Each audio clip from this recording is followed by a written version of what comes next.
राधा स्वामी। राधा स्वामी दयाल की दया, राधा स्वामी सहाय, राधा स्वामी।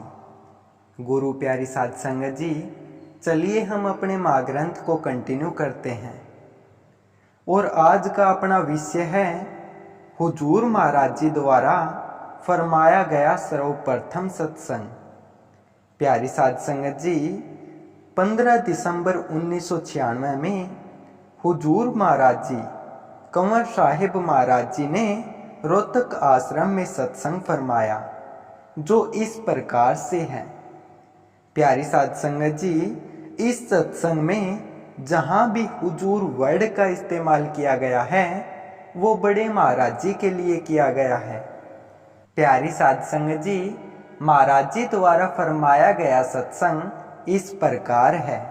जो बहन भाई नौजवान बुजुर्ग यहाँ उपस्थित है और हुजूर के दर्शन करने और वचन सुनने के लिए जो उपस्थित हुए हैं, उन सब को देखकर बड़ी प्रसन्नता होती है।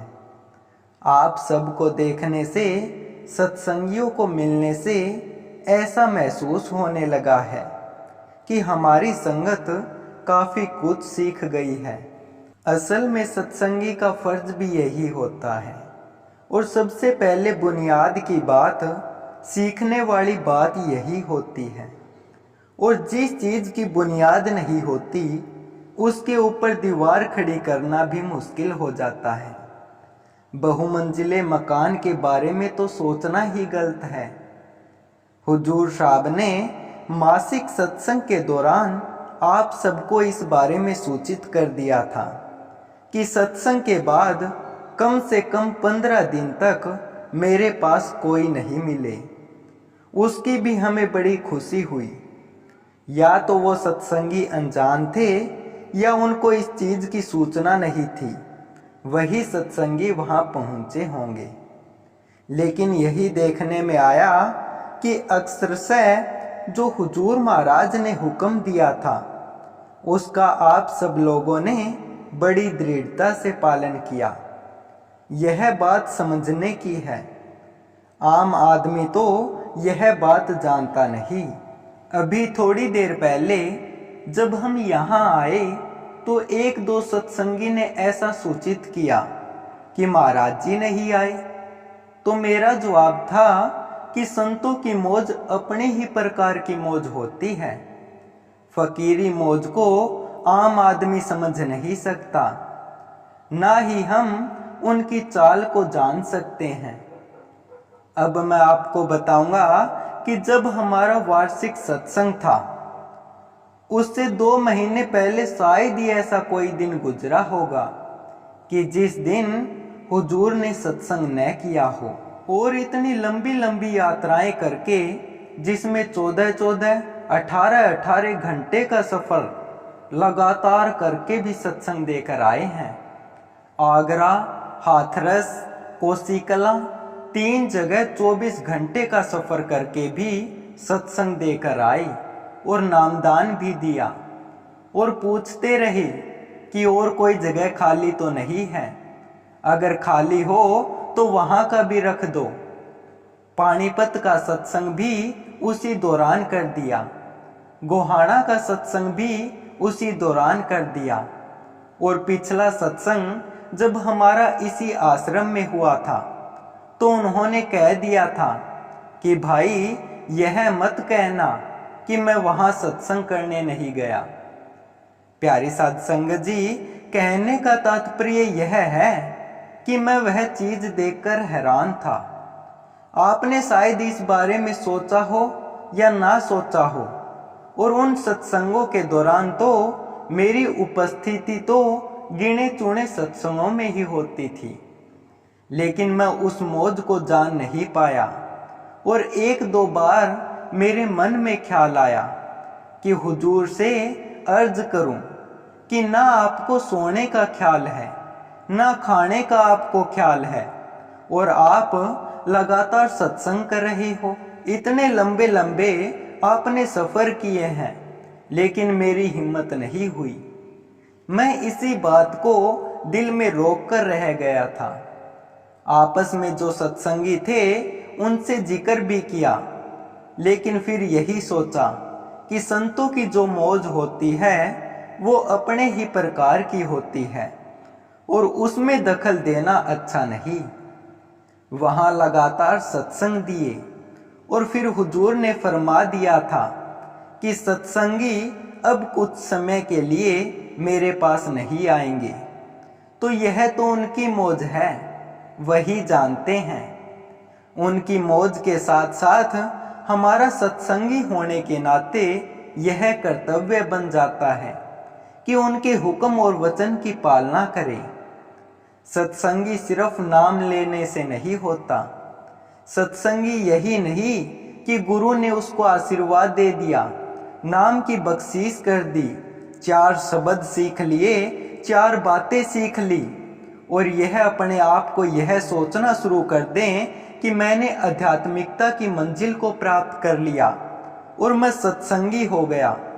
नहीं, सत्संग की शिक्षा बड़ी सादी, आसान और सही रास्ते पर चलाकर दूर मंजिल तक पहुंचाने की है।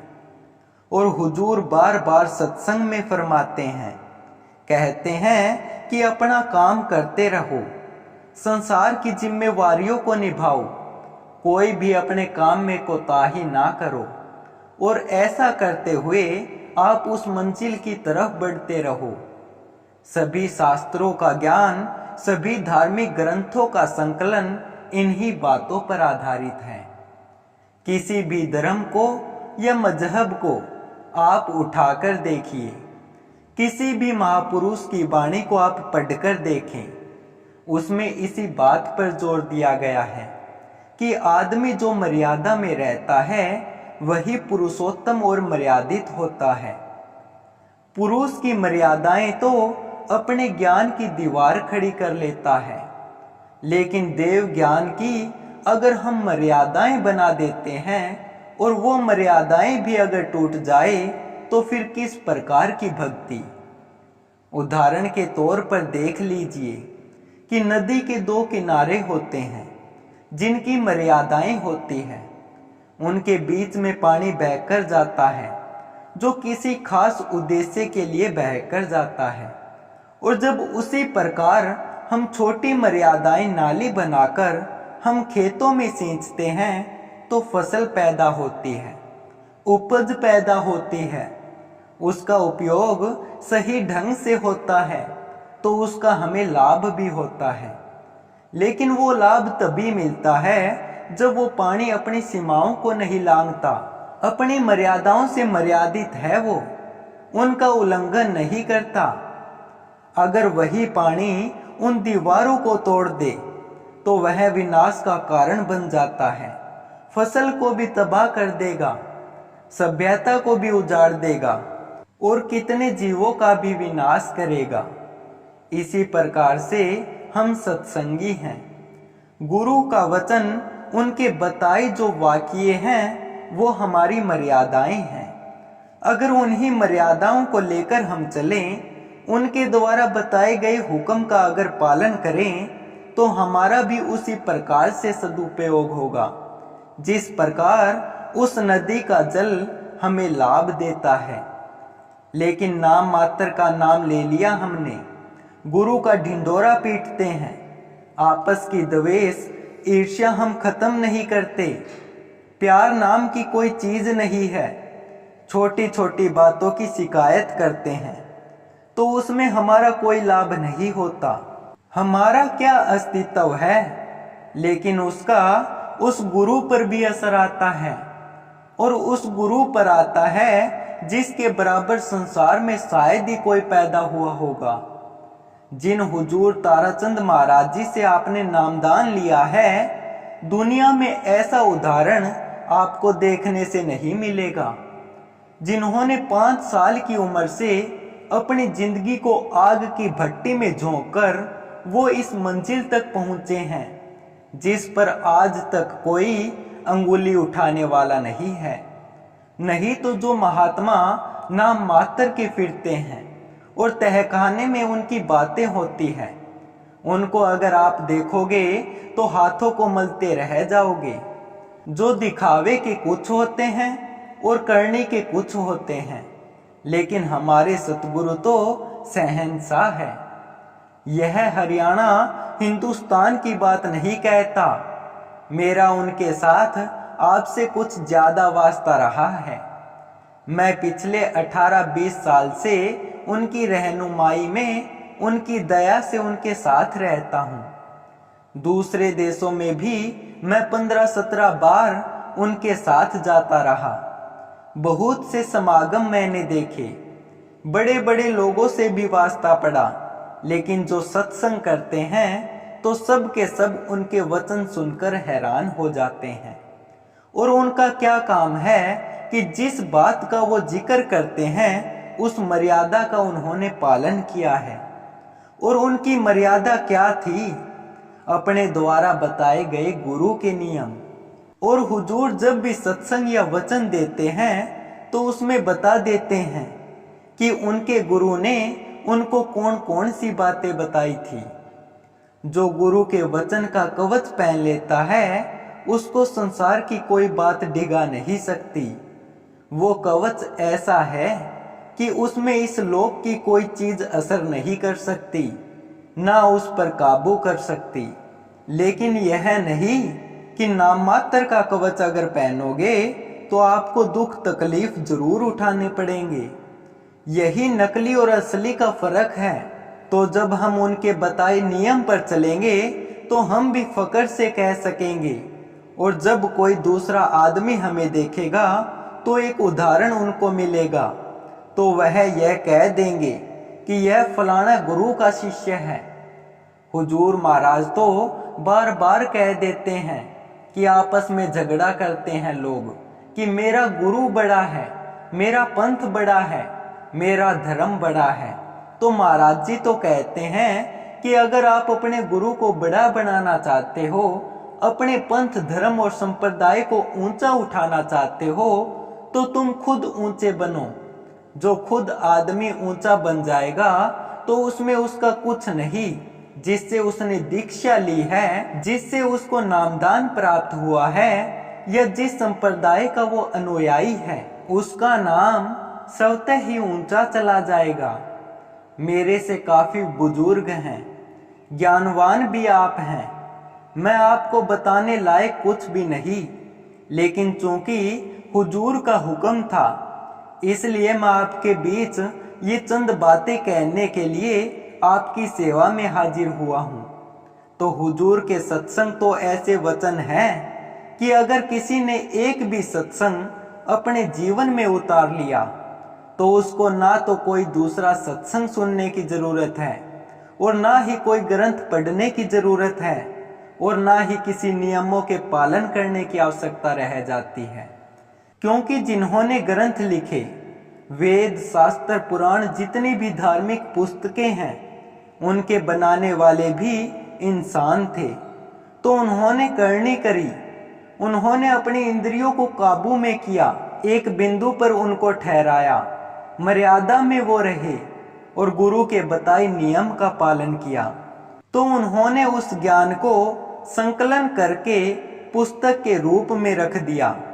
लेकिन आज हम करनी करना चाहते नहीं, पुस्तकों और बातों से वो ज्ञान हासिल करना चाहते हैं। तर्क वितर्क में जीवन व्यतीत हो जाता है और झगड़े के सिवाय उसका परिणाम कुछ भी नहीं निकलता। अगर आप भी उनकी तरह से कुछ प्राप्त करना चाहते हैं और इस जीवन को सार्थक बनाना चाहते हैं, तो एक ही पुस्तक पढ़ें कि गुरु ने जो भेद बताया है उस भेद की कमाई करना। जो मंजिल आपको दिखाई है उस मंजिल पर आगे बढ़ना।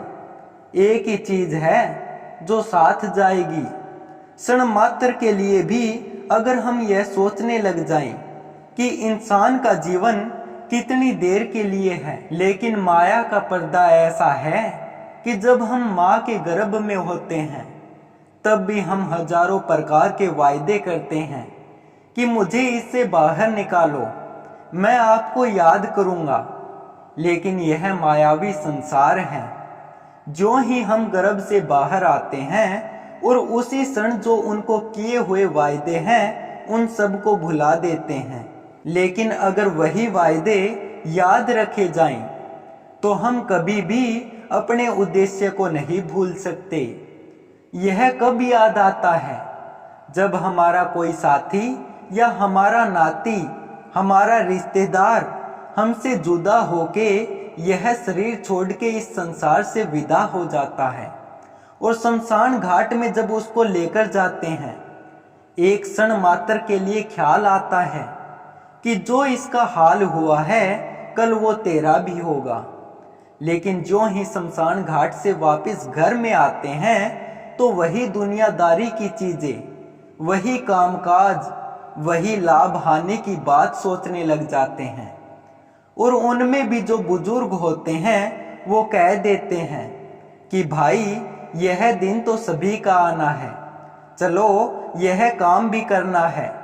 दुनियादारी के काम छोड़ के आया होगा, अपने काम करना होगा। दुनियादारी के काम तो होते रहेंगे, रुस्तमों की कमी सर जमीन पर नहीं। जितने आए थे उतने चलते गए। कितने कितने महापुरुष आए इस संसार में, कैसे कैसे महाराजा आए जिन्होंने तलवार की नोक पर दुनिया को तोल दिया।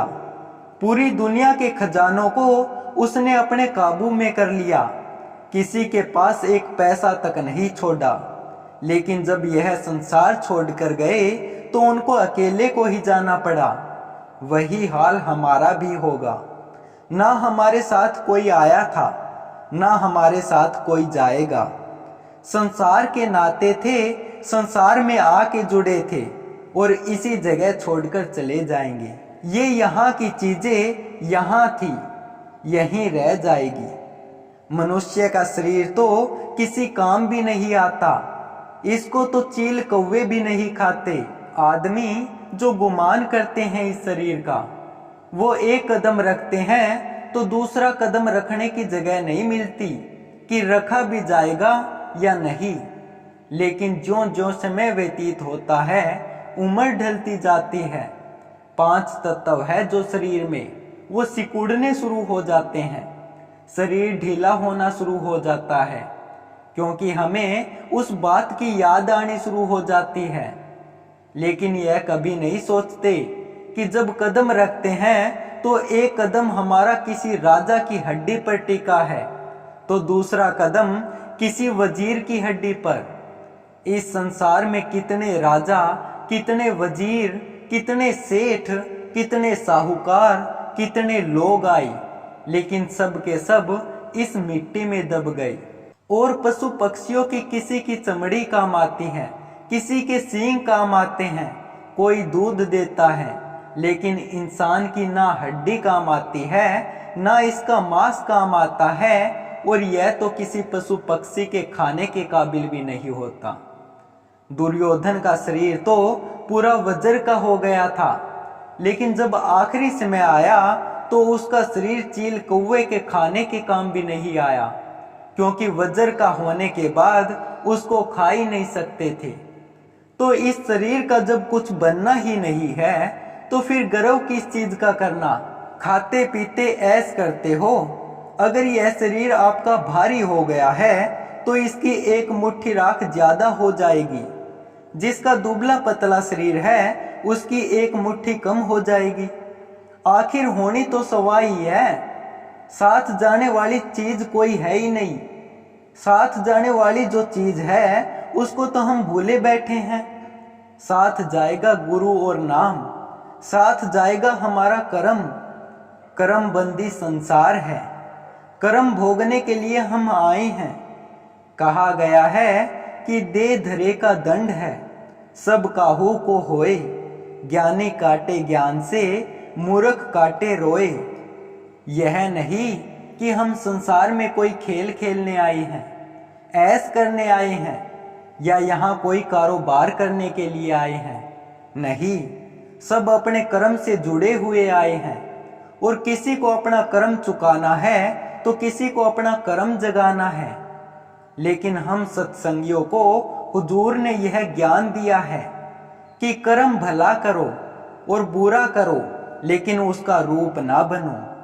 कर्म करना जरूरी है, क्योंकि जब हमने संसार बनाया है, घर बनाया है, औलाद पैदा की है, तो हमारे कुछ दायित्व भी हैं, कर्तव्य भी हैं, उनको करते जाना है। वो तो हमें करने पड़ेंगे, लेकिन क्या है कि उनका रूप मत बनो, उनमें फंसो नहीं। अच्छा करते हो तो उसका भी ख्याल ना करो, बुरा करते हो तो उसका भी ख्याल ना करो। असल में तो बुरा करने की ही सोचनी ही नहीं चाहिए, लेकिन अगर आप कोई पुण्य करते हो, धर्म करते हो, या कोई अच्छा कर्म करते हो, या किसी पर उपकार करते हो, परोपकार करते हो, या कोई भलाई का कार्य करते हो, तो उसके बारे में भी यह मत सोचो कि मुझे इसका फल मिलेगा। गीता का ज्ञान पूरी पुस्तक में यही दिया गया है कि कर्म किए जा बंदे, फल का इंतजार मत कर कि उसका फल तुझको क्या मिलेगा। अगर फल की आप सोचोगे तो आपको फिर संसार में आना पड़ेगा। संत मत यह नहीं कहता, संत मत कहता है कि सदा के लिए मुक्त हो जाओ। जो अलौकिक ज्ञान हमें मिला है, जो हुजूर ने बख्शीश दी है, वो नाम इतनी आसानी से मिलने वाला नहीं है। समझदार आदमी के लिए तो इतना ही काफी है। वो इससे समझ ले कि जिस रचना का मुकम्मल भेद हुजूर ने बताया और जिसने उस नाम की बख्शीश की और उस मंजिल के रास्ते को भी पूरा दिखाया, उस रास्ते पर अगर चलोगे तो मंजिल के करीब पहुंचते चले जाओगे। अगर ऐसा भी नहीं कर सकते तो एक छोटा सा रास्ता मैं अपनी अक्ल के अनुसार आपको बताऊंगा। अगर उस मंजिल तक नहीं पहुंच सकते तो उससे नजदीक की मंजिल है हमारे पास। वो क्या है? हमारे हुजूर, हमारे गुरु, जिसने हमें वो ज्ञान दिया है। हमारी मंजिल सिर्फ वहां तक है क्योंकि गुरु ने करनी की है, उन्होंने धूर धाम की करनी की है और वो अवश्य धूर धाम में जाएंगे। हम अपने आप को अगर गुरु में कर लेंगे तो हम अपने आप वहां पहुंच जाएंगे। या तो अपनी करनी करो, अगर आप ऐसा नहीं कर सकते तो फिर सीधे अपने गुरु को प्रगट करो। जिसने अपने गुरु को प्रगट कर लिया, जिन्होंने अंतर में उनका रूप अपने रूप में विलीन कर दिया, तो वही हालत हो जाएगी जैसे बूंद जाकर सिंध में समा जाती है, क्योंकि उनका निशाना तो वही है जो हमें बताया है, जहां पर जाने के बाद फिर आना जाना नहीं होता। तो आपको भी उस मंजिल पर वो अपने आप पहुंचा देंगे। मैं एक बात बताया करता हूँ कि हर रेल के डिब्बे के अंदर शक्ति नहीं होती कि वो चला जाए, ताकत सिर्फ इंजन में होती है। डिब्बे का काम होता है कि इंजन के साथ सिर्फ अपना कनेक्शन जोड़े रखे। हम संसारी जीव उस गाड़ी के डिब्बे हैं और उस गाड़ी के इंजन है हमारे हुजूर। अगर हमने प्रेम रूपी, श्रद्धा और विश्वास रूपी संबंध अपने हुजूर से जोड़ लिया तो उनमें ताकत है कि वो इंजन मंजिल पे जाएगा और यह सब डिब्बे भी वही पहुंच जाएंगे। इंजन को तो मंजिल पर जाना है, लेकिन डिब्बों ने अगर अपना कनेक्शन तोड़ लिया तो वो इधर उधर भटक सकते हैं, लेकिन इंजन की मंजिल वही है। और जो उससे अपना प्रेम रूपी संबंध जोड़ेंगे और उसको कहीं टूटने नहीं देंगे, उसमें दरार नहीं आने देंगे, तो वो भी अपने आप उसी मंजिल पर पहुंच जाएंगे। आसान बात है ये, ना किसी नियम का पालन करना। नियम का पालन तो हमारे हुजूर महाराज जी ने किया था। हम तो जिंदगी के सारे काम करके, संसार के पूरे झमेलों में से निकल के और बड़ी आसानी से उनकी शरण, उनकी दया मेहर का हाथ और उनका आशीर्वाद, उनके दर्शन और वचन हमें हर समय और जब चाहे कर सकते हैं। उसमें कोई किसी प्रकार की रुकावट नहीं है। सत्संगियों के लिए यह बड़ाई की बात है कि जहां गुरु के चरण टिके हों, उससे पावन जगह किसी को न माने और होती ही नहीं। संतों के चरण इतने पवित्र होते हैं कि उनकी दृष्टि मात्र भी अगर किसी पर पड़ जाए तो उनको भी मनुष्य का शरीर ही आगे मिलेगा। यह तो नहीं कि वो सबको एक बार में तार देंगे। वो श्रद्धा तो शिष्य की होनी चाहिए। लेकिन अगर किसी से विशेष काम लेना होता है तो एक ही दृष्टि से एक ही क्षण में उसको वैसा कर सकते हैं जैसा उनको चाहिए, क्योंकि उनमें वो शक्ति है। और आज के युग में तो संतों ने बड़ा अच्छा किया है कि जो शिष्य की करनी है, जो शिष्य की ताकत है, वो अपने पास रखते हैं। वो जानते हैं कि वो इसका महत्व नहीं जानते, और अगर उनको अधिक शक्ति दे दी गई तो वो इसका विनाश कर देंगे। उनको वो शक्ति कब सौंपते हैं?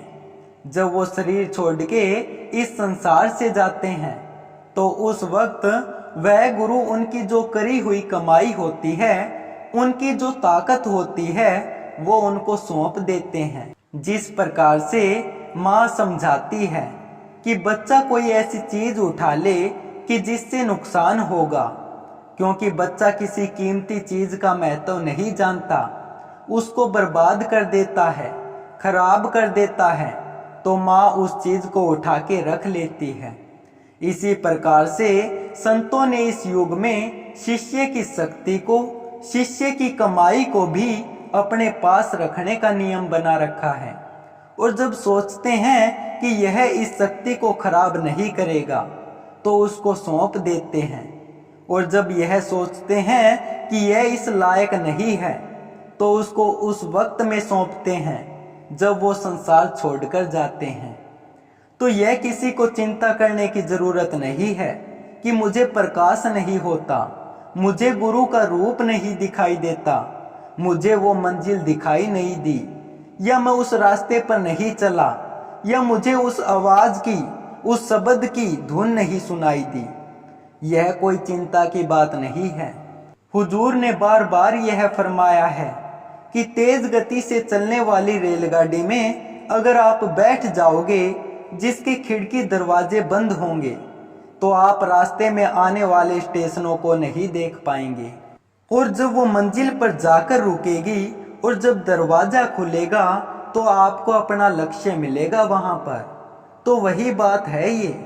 लेकिन इन सब के करने से पहले नियमों का पालन करना पड़ेगा। गुरु के बताए जो नियम करवाए जाते हैं उनको मानना पड़ेगा, उन पर चलना जरूरी है। क्योंकि जब किसी चीज पर चलने के लिए कोई रास्ता नहीं है तो वो चीज उस पर अच्छी तरह से चल नहीं सकती, खराब हो जाएगी या रास्ते में रुक जाएगी। रेलों के चलने के लिए लाइन है, वाहनों के चलने के लिए सड़कें बनाई गई है, बैलगाड़ी के चलने के लिए कच्चे रास्ते निश्चित रूप से बनाए जाते हैं। अगर रोजाना नए नए रास्तों में जाया जाए तो कोई भी चीज चलने में थकावट नहीं लगती। तो इसीलिए जब अपना दिल साफ हो जाएगा, जब अपने दिल में किसी प्रकार की द्वेष भावना नहीं होगी, किसी के प्रति ईर्ष्या नहीं रहेगी, तो अपने आप ही उसको सारा संसार अच्छा दिखाई देने लगेगा। लेकिन जब तक मन साफ नहीं है तो वही हालत होगी जिस प्रकार दर्पण पर धूल जमी हुई है।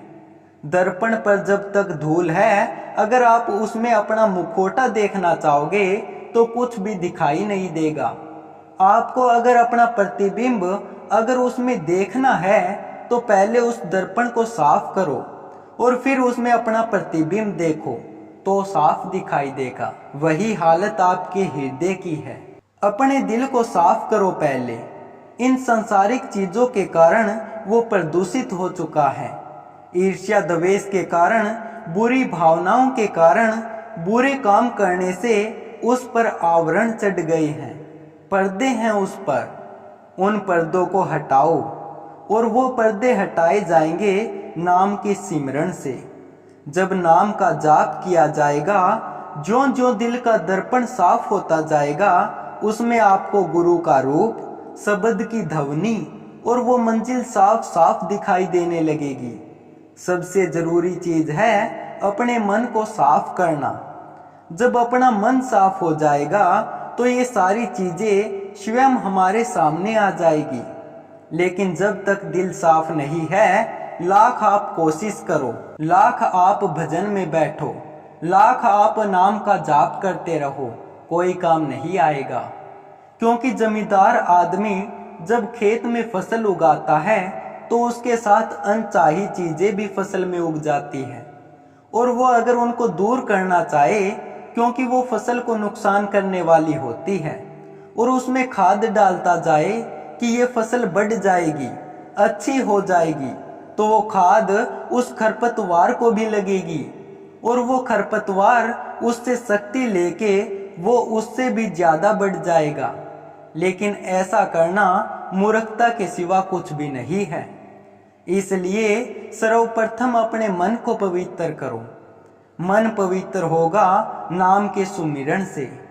नाम हृदय की सफाई ऐसे करता है जिस प्रकार से तुम झाड़ू निकालकर घर की सफाई कर देते हो, रोजाना दांतों में मंजन करके बदबू हटा देते हो।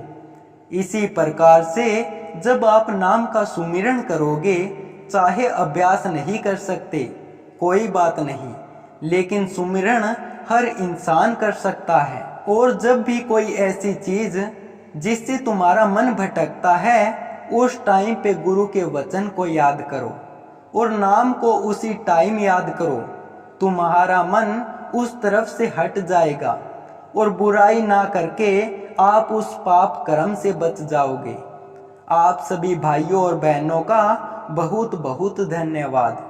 महाराज जी का हुक्म था कि रोहतक का सत्संग अपने निर्धारित दिन ही हो। आप सभी से यह अनुरोध है कि गुरु वचनों को आगे भी उसी तरह पालन करें जैसे आप अभी तक करते आए हैं, और कृपया दिनों धाम में दर्शन हेतु प्रस्थान न करें। महाराज जी का जब हुक्म होगा तब अवश्य आपके साथ साझा किया जाएगा। तब तक सभी लोग ज्यादा से ज्यादा नाम का सुमिरन करें, और महाराज जी जल्दी हम सबकी अरदास सुनकर हमें अपने दर्शनों से पुनः आशीर्वादित करेंगे। प्यारी साध संगत जी, आज इसी पावन सत्संग और गुरु की कृपा से हमारा महाग्रंथ कंप्लीट हो गया है। प्यारी साध संगत जी, आप सभी को प्यार भरी राधा स्वामी जी।